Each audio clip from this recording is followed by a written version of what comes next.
Nvidia dominates the AI chipset market. But what makes Nvidia's chipsets so good at processing generative AI calculations? And how has Nvidia been able to sustain its lead even as demand reaches a fever pitch?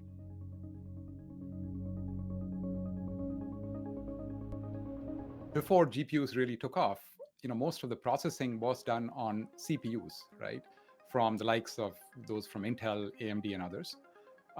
And GPUs were just specialized circuits, also known as ASICs or application-specific integrated circuits that just perform the operations needed to drive a display, right, or to game.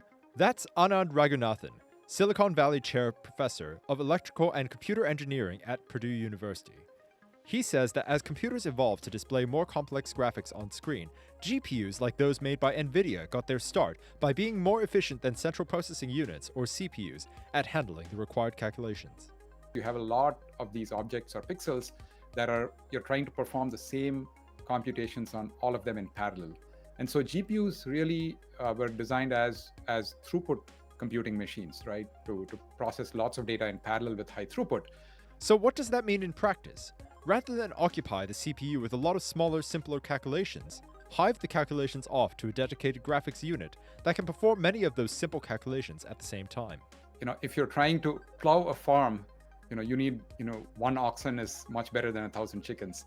But if what you're trying to do is, you have a lot of seeds that are scattered all over the place and you need them to be eaten up quickly, 1,000 chickens is better, right? So it's just better suited to the job, right? This is called parallel processing. And it just so happens that this is the architecture required by generative AI technologies. It turned out that this happened to be a perfect match, a match made in heaven for AI, and most recently for generative AI.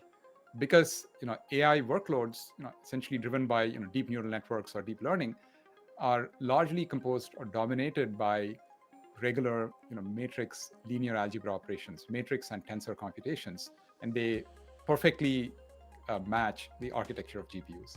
Nvidia helps maintain that advantage by steadily releasing new hardware that leapfrogs competitors. But it's not just about being on the cutting edge. Semiconductor peers like AMD, Qualcomm, and Intel are also producing competing chipsets capable of tackling the demands of generative AI. Where Nvidia built one of its major competitive advantages was through its software. Although the chipmaker saw early success as a major video game hardware producer, GPUs were still considered a niche industry by Wall Street. Nvidia began investing into software that could help its technology find uses outside of gaming. In 2006, Nvidia created Cuda, a programming framework that made it easier for developers to use the full power of parallel processing. As I always explain it, Cuda is an entire computing platform for doing C on the GPU. This core framework turned out to be critical, creating a network of developers locked into that ecosystem. And when the generative AI boom started in earnest, these developers needed an easy-to-use, parallel processing solution they were already familiar with. Cuda turned Nvidia into the natural choice for developers who created libraries and codebases that were difficult to transfer into architectures created by competitors. This created a moated user base of developers. I wouldn't say it's difficult to replicate necessarily now, but I think the fact that they have been executing so well, right? They built up this early movers advantage, and you see them, consistently delivering, new GPUs, which are a combination of both new architectures as well as new process technologies. The next battle that's now shaping up, a fight between superprocessor, internet-connected AI, and less powerful on-device AI.